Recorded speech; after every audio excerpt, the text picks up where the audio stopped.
So this has been titled The Mindset of Weight Loss, this masterclass that I'm taking you on. The reason why I'm doing this, the reason why I'm doing it now, is because on June 10th, 3 years ago, is when my father passed away. And some of you know my story. Some of you know who I am. Some of you have found me recently and later, and I want to tell you a little bit more about me and maybe bring everybody up to speed. Why am I here? Why am I talking about this? So, it was several years ago. I remember getting the text from my mom saying they're taking my dad to the ER, and that his heart rate was beating really fast, and that they were just going to get that checked out. It's like the middle of the night. This is very unusual for him. He was very much the suffer in silence type of individual, not one to ever be a bother to anybody. And so that of course set off all sorts of alarm bells in my head, because I knew something was up that he did that. And so I anxiously awaited the call the next day, and I got the call and they said his heart was okay, but that there was something else that they found. It was scans had revealed masses all over his lungs. It was a very large 10-centimeter mass on his liver. And I'm like, what does this mean? This sounds like cancer. This sounds like the calls out of the movies, the stuff that happens to other people, not to me, not to my family. So I was in shock, and my dad calls me, and he asked me to come home. I was living in Kansas City at the time. He asked me to come down to Jonesboro, where I live now. And I definitely knew something was up then, because that is not the kind of thing that he would do. He wouldn't just ask me to come down. In fact, outside of a work-related thing, because we had worked together in the past, prior to that, I can't recall him ever just saying, hey, I want you to come be there for me. Like, this was disconcerting. So I still remember everybody in the family living room when we're all told it's cancer. What does that mean? Is there good cancer? Is there bad cancer? Like, this doesn't sound like good cancer. Well, not just a few moments into that conversation, we're realizing this is cancer. And so now we're all asking the same question that everybody asks, I think, when you find out cancer. Well, what's the prognosis? How long do we have? Is it a year? Is it 2? What's the treatment plan look like? What's this going to be? 2 months. Best case scenario, 2 months. And treatment might buy us another month or so at most. And it's like a 20 or 30% chance success, and it's completely experimental. Well, that's not the kind of news we wanted to get. That's not what I wanted to hear. And so later that day, my dad and I are driving around in a park. Actually, if any of y'all watch my TikToks and you see videos of me running, it's actually that very park, Craighead Park here in Jonesboro, where I live. And we're driving, and I look to him, and I'm realizing I'm about to lose my dad. And I'm realizing I'm about to lose my mentor, my friend, my coach.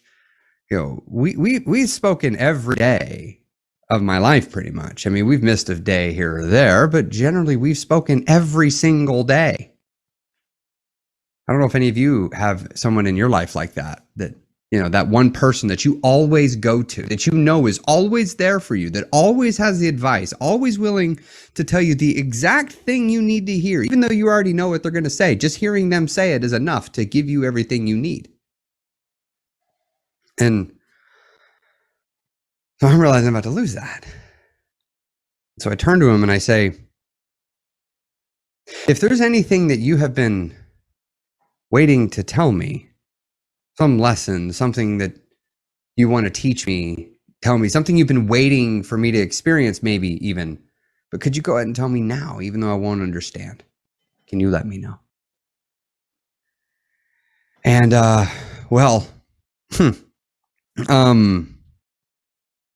he said he'd think about it and that he'd get back to me. And a couple weeks later, he called me and he said that he had a piece of advice for me that, and now you all won't know this, but here at this particular time, I was trying to go for a COO job at the company I was working for. I'd been gunning for it for a while, and I hadn't been getting it. I'd never asked for it. I just was working really hard and thought maybe my boss would get to me. I was already doing the job. The COO had been let go, and I was his right-hand man. The job fell to me, and everybody was even saying I should do it, but I wasn't getting it. And so my dad, anyway, I'm thinking this advice has to do with this.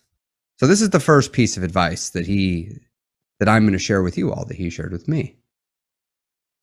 And it was his last piece of advice that he would give me before he passed. The last one. He said to stop waiting around. That if there's something I want, to ask for it, and if I don't get it, to move on. But to just stop waiting around. And the reason why I'm doing this masterclass here this week is because I'm hoping that this will be unlike anything that many of y'all have sat through.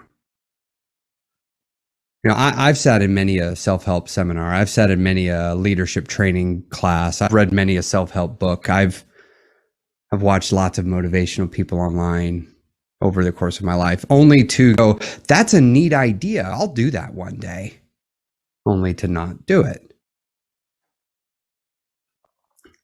But I'm hoping that won't be you tonight, that you won't do that, that you'll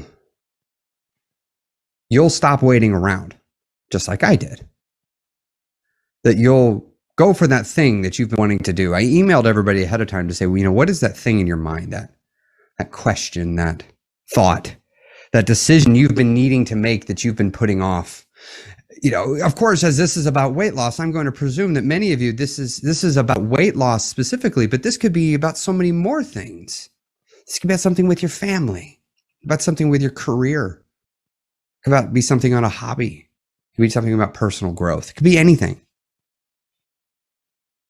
But that decision that you've just been sitting on and waiting, it's my hopes that at the end of this week that you will feel like you're ready to take that next step, that you're ready to make that commitment to do that next thing in line to get you closer where you ultimately want to be. Now, this advice that my dad gave me, stop waiting around, that by itself wouldn't have been enough to get me to do anything. Let's be real. Most of us have heard that before. What are you waiting for? Just do it. We've all heard that. And I'm even going to tell you all, stop waiting around. That decision that you've been wanting to do, just do it. But I had to have that paired with this other message. I remember sitting there the night we found out about the cancer. We're all sitting by the dining room, and my dad, he's standing right there next to me. And I look up to him and I was like, I think I finally understand the value of time. Because you see, it all of a sudden clicked. I all of a sudden realized it doesn't matter how rich you are. It doesn't matter how poor you are. It doesn't matter how smart you are. It doesn't matter how powerful or weak. It doesn't matter where you live in the world. It doesn't matter anything. When a day is gone, it's gone. That moment with that person that you love, when that moment's gone, it's over. You don't get it back. You can't go. There's no do-overs with time. It's a rolling machine. It doesn't stop. And so I had that paired with stop waiting around. Time's a wasting. What are you waiting for? What's that thing that you're waiting to come along? And my dad told me, ask for it and then move on.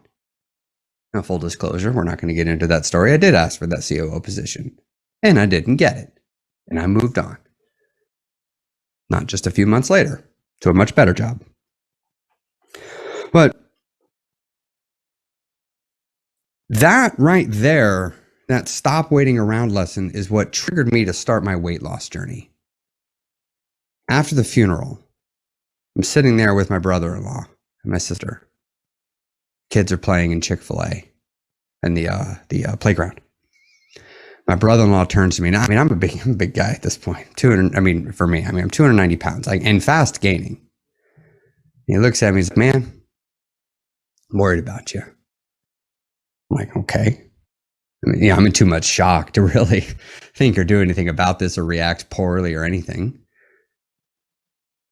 And I was like, so just listen. He's like, "I'm worried about you. I want to give you a challenge. I just want you to move for 20 minutes, 3 times a week."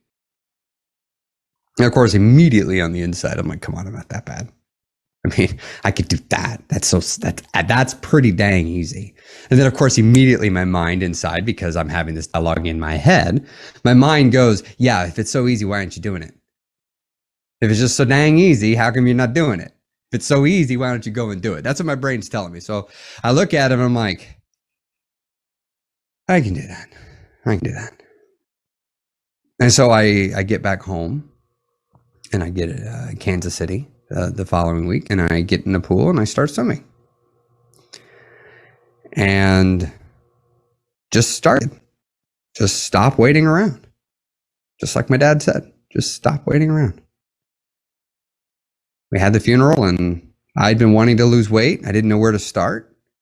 I was busy, as every weight loss journey in the past. Oh, what's the perfect diet? What's the perfect plan? What's the perfect exercise? What's the perfect this? What's the perfect that? I gotta plot out this perfect path, because if I don't find the perfect path, I'm gonna fall off and I'm not gonna make it on my weight loss journey, because I gotta have just right. And I'm so busy trying to find perfect, I'm sitting on the starting line doing nothing. And finally, I just had to stop waiting around and just do something. Something's better than nothing, right? So that's what I'm thinking. So then I think, well, why don't I need to do something else. I mean, I'm not so naive as to think that getting in a pool 3 times a week for 20 minutes is going to be the thing that solves my weight issue. Like I didn't think that was going to be the thing. So I thought, well, I should probably do something with food. And so I thought, I don't know what to do.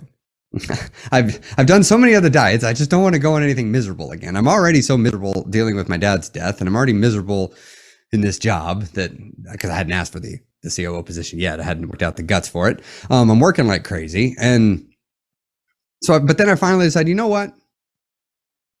I eat a lot when I'm not hungry. I don't know what to do, but I know that's not the answer. I know eating when I'm not hungry is not going to get me where I need to go. So why don't I just stop eating if I'm not hungry? Because I can see these scenarios that played out all the time in my head where somebody would come up to me and be like, "Hey, you want to go out to eat? We're all going to go to Topgolf and we're playing, And I'm like, "Well, I'm not hungry, but I could eat." That's what I'd say. So, and I'd go and I'd get a bunch of food. So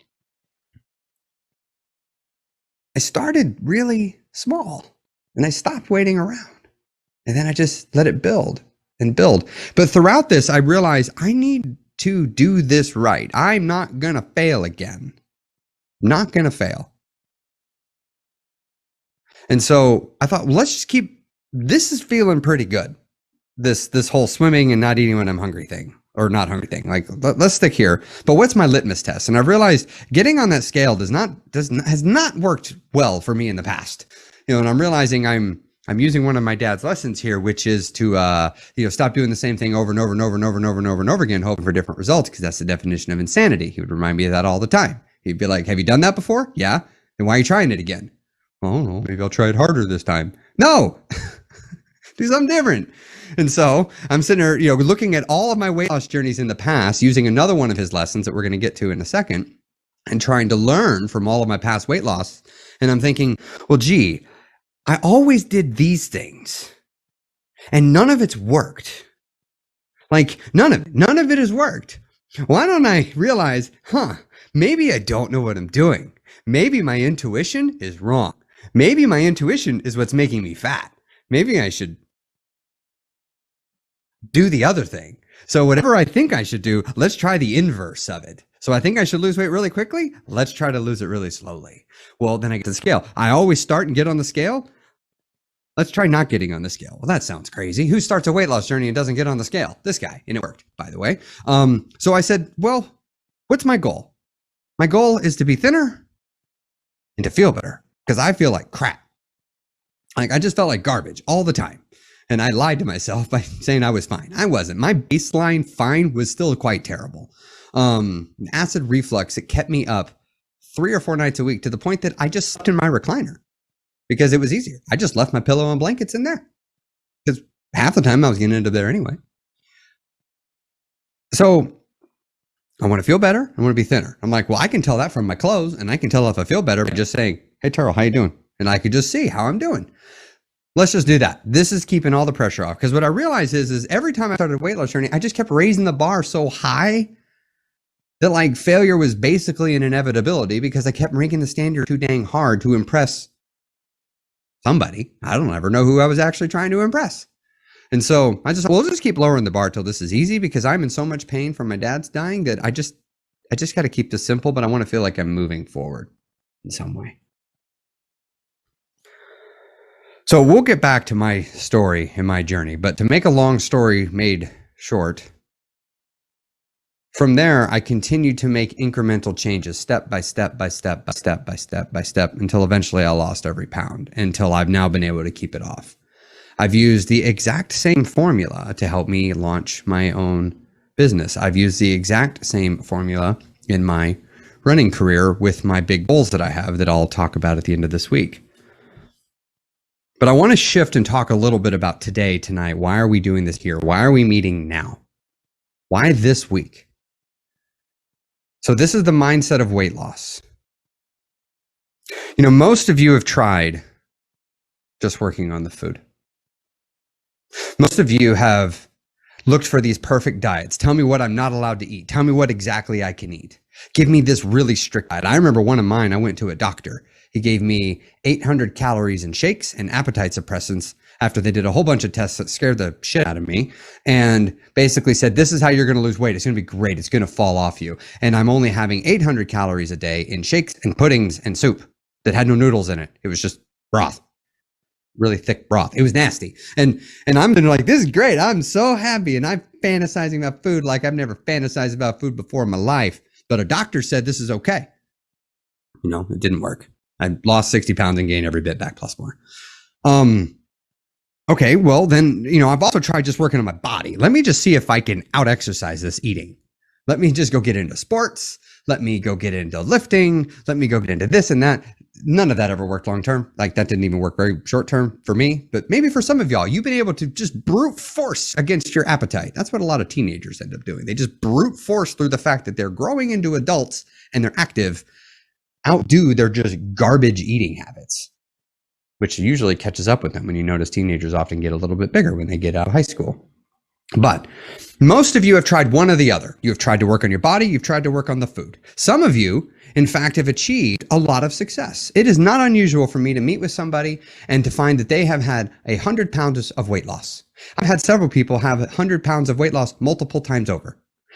50, 60 pound weight loss, commonplace. Lots of people have had that multiple times.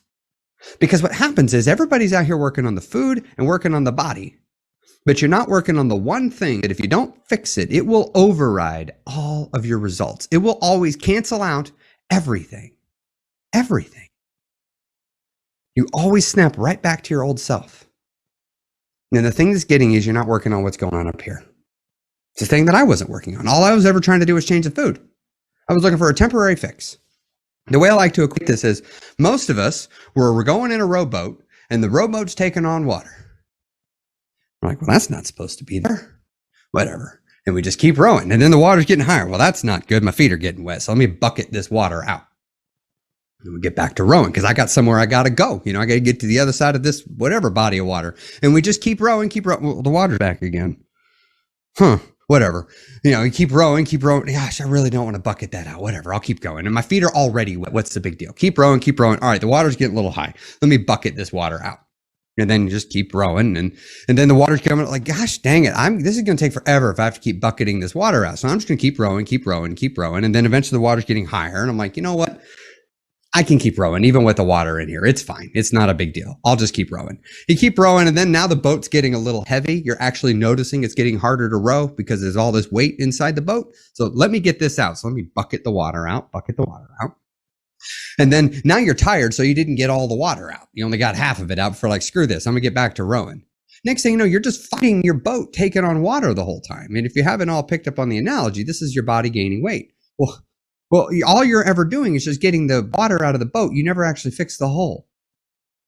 You never actually fix the leak. The water's just going to keep coming in because you haven't fixed it. Going on a diet and just getting the fat off of your body, it didn't fix anything. Most of us don't have a weight loss issue. We have a weight gaining issue. And so we have to work on what goes on up here. We have to work on why you're gaining weight in the first place. And the thing that most people never work on, the thing that gets us in trouble with weight loss, is you don't work on your mind and your I am, who you are. So right here tonight, the purpose of this week is to help you go to, for what will be some of you, your first mind gym, where you're going to learn to work out your mind. You're going to learn some new ways of thinking. You're going to learn some new things to talk about. You're going to have to learn how to be different inside your own head. It's what food and exercise do you need for up here and in here? That's what you're looking for. Now, this isn't stuff you can learn in 5 nights. I cannot teach you all this in 5 short sessions. That's just not possible. There's too much to go over. And in fact, that was my biggest debate with this, is like, what do I even start with? Where do I even begin to walk everybody through? I normally work with people for 6 months to a year, if I can, to get the changes that we really need to make. Because what most of you need is, you don't need a diet. And I think of a lot of diets as a recipe. A recipe for making food. You need specific ingredients in specific quantities, put together in specific orders to yield a specific end result of food. And a lot of you have gone to do that. But the problem is, the moment something's out of alignment, it doesn't work. And so how do we handle this?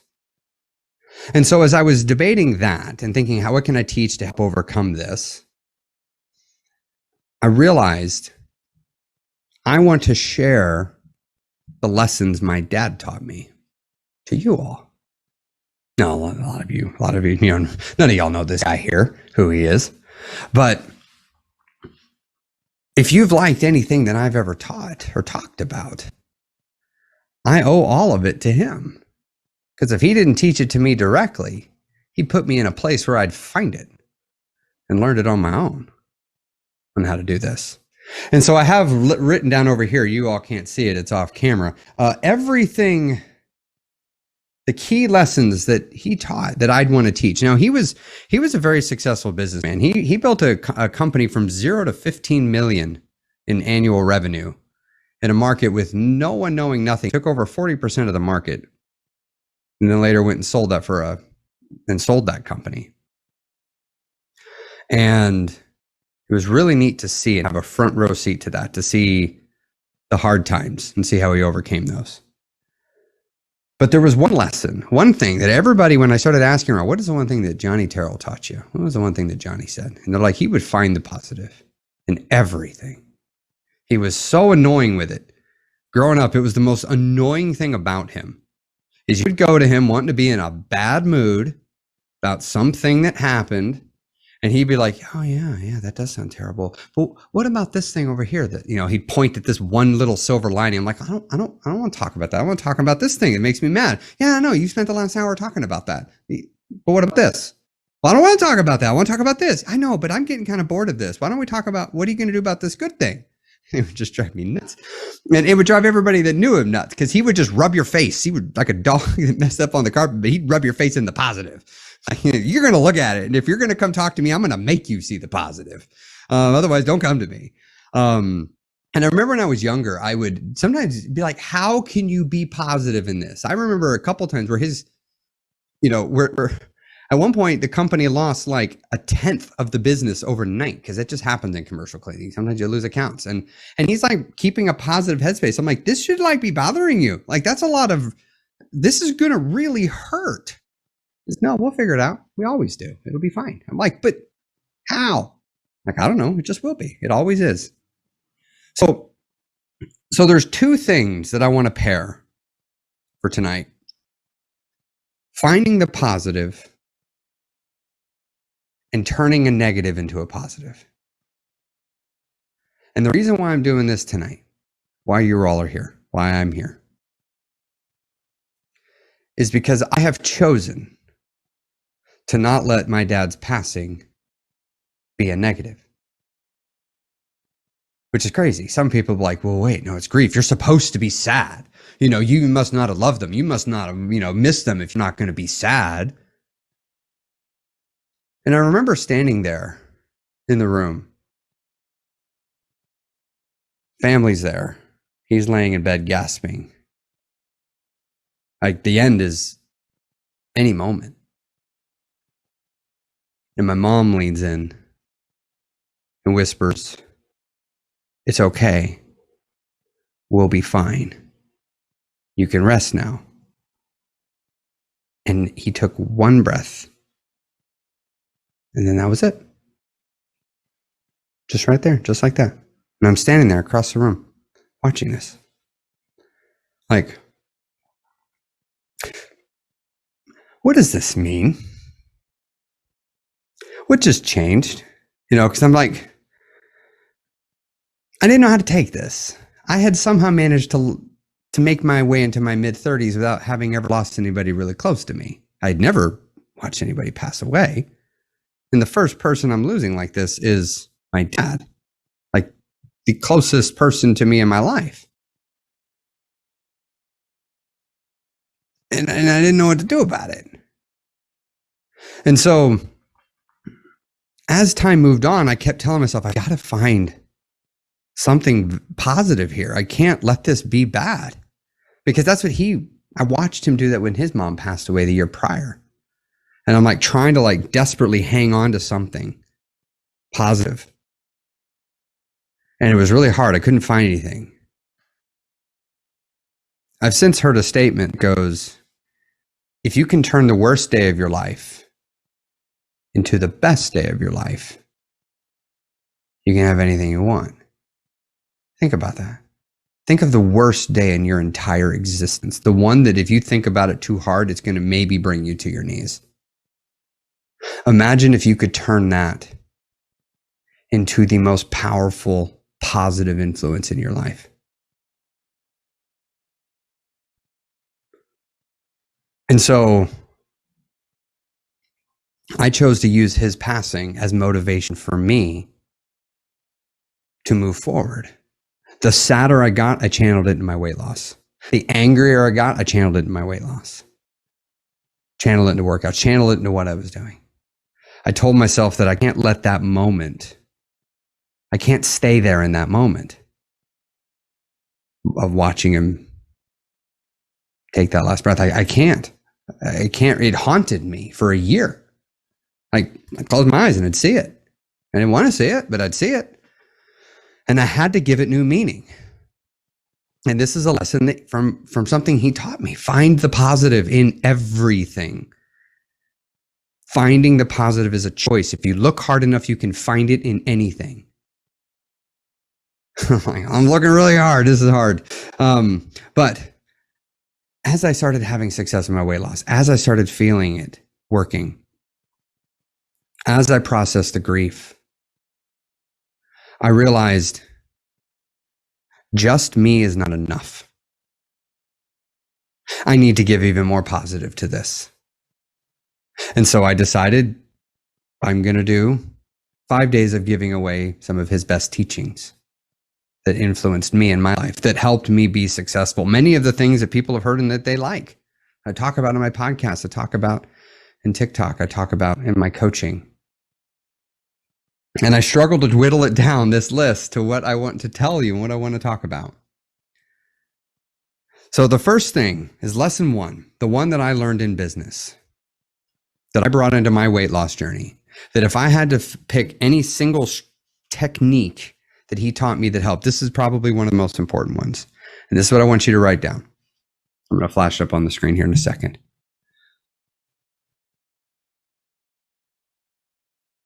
Any system, any strategy needs to be effective, efficient, and adaptable.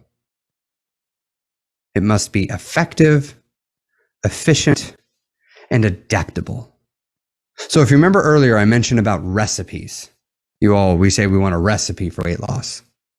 Well, here's the problem with a recipe. Here's the problem with most of your weight loss journeys is they're quite effective. Okay.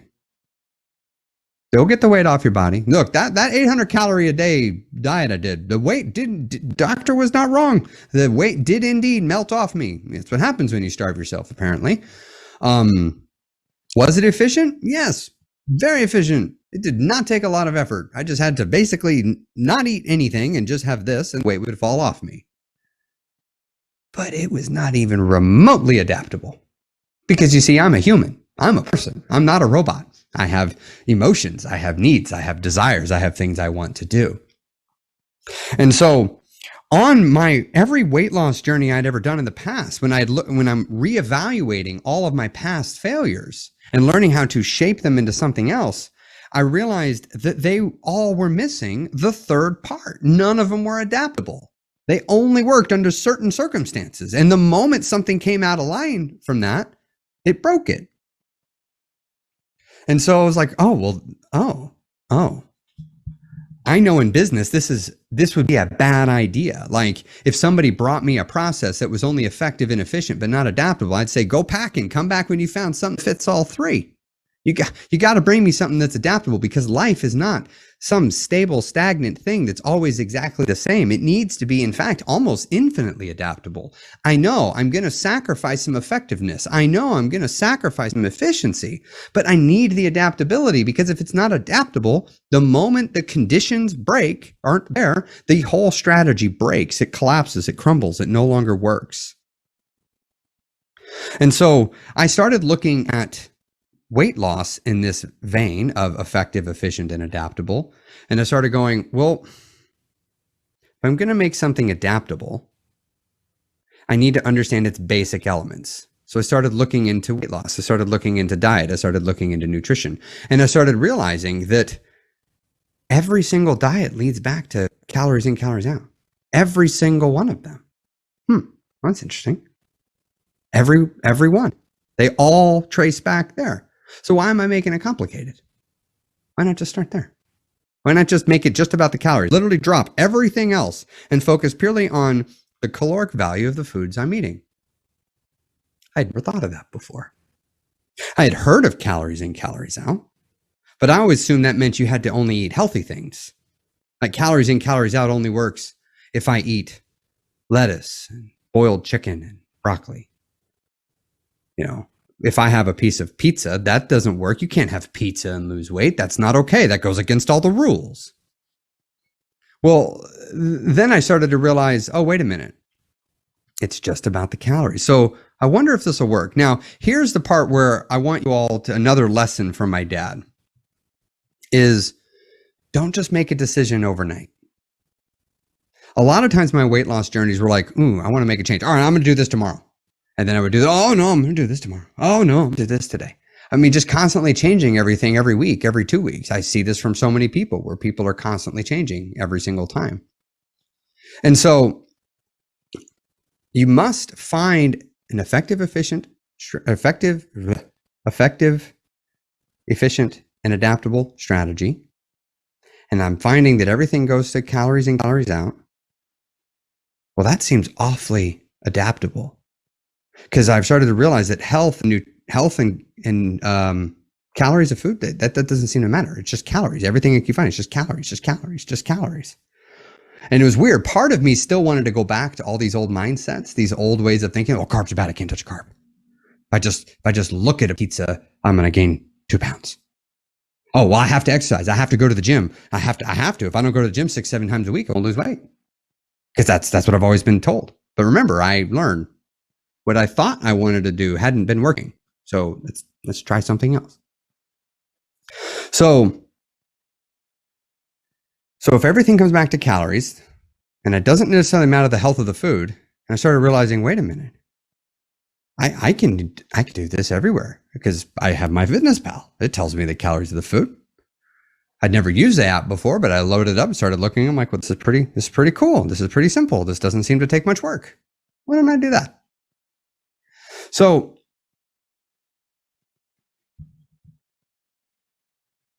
as I started creating this strategy, as I started looking at my life, I started realizing, well, now I also need to clearly define an end result. So one of my dad's favorite things was beginning with the end in mind.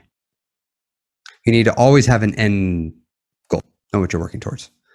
So, I mean, all right, I'm finding about this calorie business. That's good. But, I don't know really what to do with it. I don't even know where I'm going. I just know I want to lose weight. And so I'm still on this, like, well, how fast do I want to lose it? How fast do I want to lose this weight? And so I started to realize that I don't actually know what successful weight loss looks like. So that was the other lesson my dad taught me. Find people that have done what you know, what you want to do. Go learn what they did. So if you want to get good at business, go find someone that does what you want to know how to do and go copy them. Go learn what they think. Go learn what they do. And I got to think, I'm like, I've never done that before. I don't actually know what a thin person thinks. I've never sat and talked to them. I've just assumed I know what they think. I've just assumed I know how they approach food. I've just assumed I know how they approach exercise. I just assumed it all comes naturally and easy to them. And in fact, there's something wrong with me. Turns out that's not true at all. And so I started asking all the thin people in my life lots and lots of questions to learn as much about them as I could, to learn as much about how they approached food. And then I got to thinking, wait a minute. Some of this stuff has nothing to do with my diet. So when am I going to learn to do this? And I had always set out every weight loss journey thinking, well, let me just get the weight off. And then I'll learn all this stuff when I get there. I'll learn all how to keep it off when the weight's off. It turns out that's actually never worked. When I started looking at my own weight loss history, I realized never once have I been able to keep it off. Then I started talking to lots of people that had gained the weight back, and I started realizing, oh, they've all lost weight before too, but none of them have been able to keep it off. When exactly am I supposed to learn how to keep the weight off? I guess I don't know how to do that. And so I realized, okay, well, I guess I need to start teaching myself how to keep weight off as I go. And I need to start learning how and why I gained the weight in the first place. Well, I thought I knew how I gained weight, but I guess I really don't. I don't really know why I gained the weight. I know I eat more than I'm supposed to, but that doesn't ever seem to be enough. Why do I eat when I'm what I'm supposed to, or more than I'm supposed to? I'm sure many of y'all have had this situation where you do something, you eat a bunch of food, and you're like, why did I do that? Like, why? I don't know. I don't know why I did that. And yet I did it. And I shouldn't do that again. And then I did it again the next day. I mean, I would get pizza every Wednesday from Pizza Hut and eat the whole thing, the whole medium pizza, knowing I'm going to be up most of the night with acid reflux. And yet I did it every Wednesday anyway. Why did I do that? Why? Because one of the things I didn't understand is we as humans, we're very habitual, but far more than we know. We're very, very, very pattern-driven individuals with how we approach things. So I recognize I need to do something called a root cause analysis. It's another one of my dad's favorite things to do. Whenever you have a problem, get to the root cause of it. Always get to the underlying cause of the issue. So I looked at all my past weight loss efforts, and the reason why I did this is because I knew there were lessons in the past. Because I had this thought as I was losing weight that, why am I not approaching this the same way I do business in my job? Why am I not focusing on doing this like a project, just like I've done in my job, or I've done lots of big projects before. I treat my weight loss as if it's something different. And I know you always start with a root cause analysis, just like my father had always taught me in business. It worked for very large projects. Why wouldn't it work for this? So I'm a believer in the power of modeling. And I've always been able to learn from people who had achieved the results in business and other areas, and then learning how they accomplish them. But I'd never employed that tactic in my own weight loss. And so I thought I needed to get more information to help fuel my creation of my strategy. And part of root cause analysis is you need to be able to find the problem behind the problem. I always assume the problem was my inability to lose excess weight, but I was starting to realize that's not true. The obvious answer is almost never the answer. So my issue was I didn't know how to not gain weight. I remember asking myself that question, and I was like, wait, at my current size, whatever size I'm at now, could I just stay at this size for a year? Like, am I even capable of doing that? Could I just not gain any more weight? No matter, like right now, 290 pounds, could I just not gain? And I remember thinking like, I'm not entirely sure I know how to do that. I think I only know how to lose weight or gain weight. I've never tried the middle bit before. And so one of the things I thought that was very interesting, and I'm going to read something to you all here in a second, is I needed to understand how I gained the weight. I needed to create what I call an obesity model. Because most people are going and looking for the model for thinness. Tell me that model, so I got to do it. Well, we can infer that by inversing our model for obesity. Now, before I get into it, I want to talk about modeling for a second. Modeling could be described as mimicking, where you just literally copy another person, but that's not going to work in something like weight loss. You have to do the full-fledged modeling, which means you have to actually get inside the head of the individual, and you need to begin to understand their thought processes that goes into it. Why do they do what they do? Why do they think what they think? So that you can think you can basically find the holes in your thought processes. So what I'm going to do here is I'm going to read a model for obesity. Now, what I did, this was actually kind of hard to write. I sat down and wrote how I gained my weight. Now, this is my life here, all right? This isn't hyperbole. This isn't exaggerations. In fact, I have 100% downplayed several things in here, and I've left out a lot. So let me read this. So here's the Chris Terrell model for obesity. First, it involves moving as little as possible. If there is a way to do something that involves less physical effort, it's best to choose that one for optimal results. My obesity model also means you need to eat. However, you will need to eat food on a schedule, regardless if you are hungry or not, like getting 2 bacon, egg, and cheese biscuits from McDonald's every morning, even if that means being late to work. Never skip it, even if you're not hungry. In fact, any level of hunger should be avoided at all costs. The moment you feel hungry, you should start telling yourself how terrible it feels and start thinking about how good it will feel to eat something. You should make sure to get your money's worth anytime food is being purchased. It's a better value to order the larger meal, so always be sure to get it. Don't throw away anything either. If there is food in front of you and it tastes good, you should repeat this phrase to yourself. It's only 1 or 2 bites. It would be a shame to waste them. In fact, you should never waste food that tastes good. Exercise. Well, to model my obesity formula, it's best to negatively talk about exercise as much as possible. I want you to say things like, I don't like exercise, even though you've not done it in decades and don't know if you actually do like exercise or not. It will help tremendously if you use food to regulate your emotional states, both positive and negative.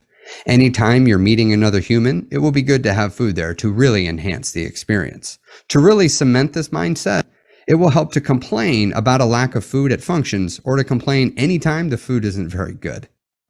It will help if you let the food define the success of a function with other humans as much as possible.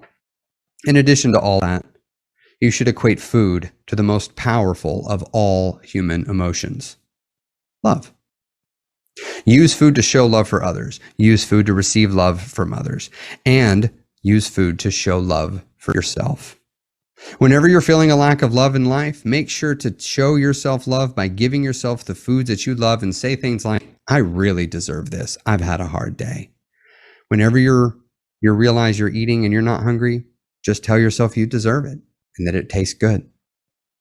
At all costs, never set aside any time for just spending time with yourself.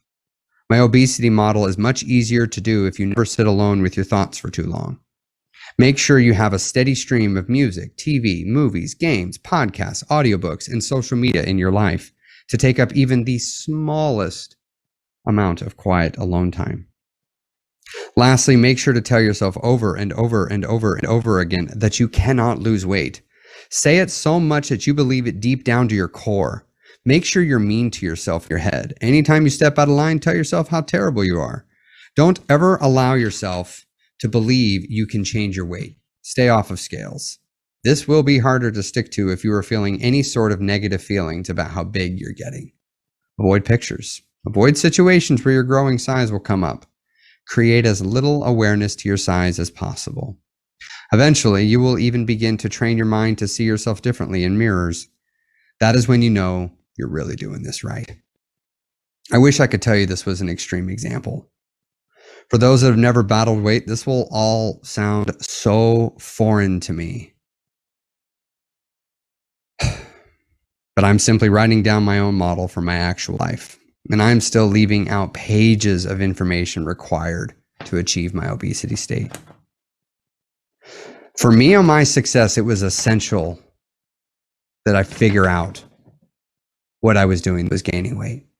Because the key to my success lied in inversing this, reversing these habits. And as I began to reverse this, as I began to flip the script, so to speak, on how I was approaching life, I realized I already possessed all the keys that I needed to lose the weight.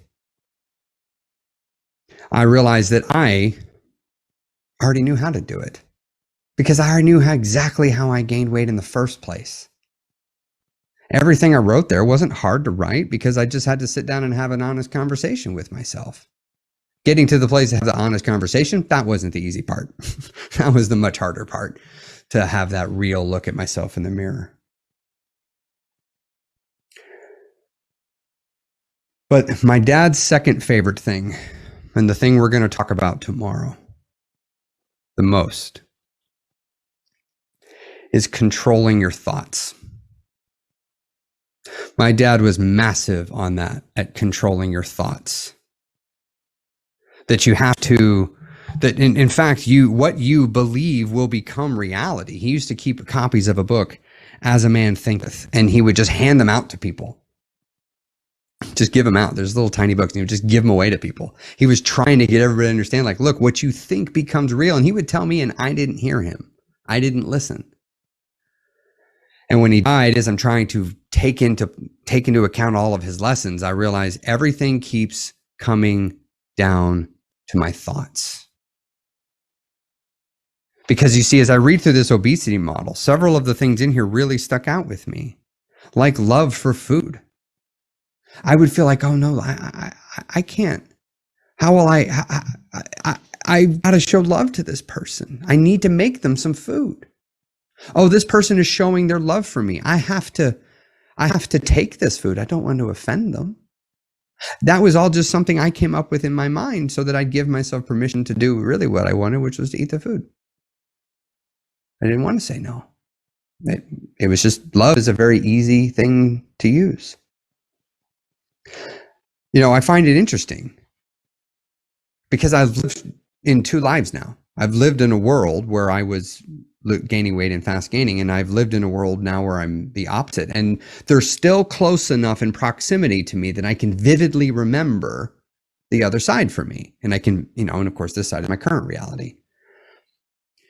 And I remember I posted a TikTok where showing how I bring stuff to make salad to barbecues. You know, I no longer just rely on the fact that there'll be something there for me. I just bring my own food because I'm sick and tired of walking into a barbecue and there being nothing for me to eat. So it's no big deal. Just bring my own stuff, slap my own chicken on the grill. Nobody ever cares. And I posted on TikTok, and some people were like, I got blasted in the comments because people were like, oh, come on, it's just one burger. You can just have it. It's fine. It's not a big deal. And don't get me wrong. I don't think there's anything wrong with believing that. I just find it interesting that they found my alternative belief so offensive, you know, that people would like really rip into me for doing that. And I was like, how can that be? How can two people go to the same event, Because this is really what could happen. Think about it. I could go to a barbecue, bring salad, eat it, leave, and be perfectly fine and happy. I'm not lying to myself. I'm not kidding myself. I can leave. And then another person could go, also have salad, and leave and feel deprived and robbed as if this was a terrible experience for them.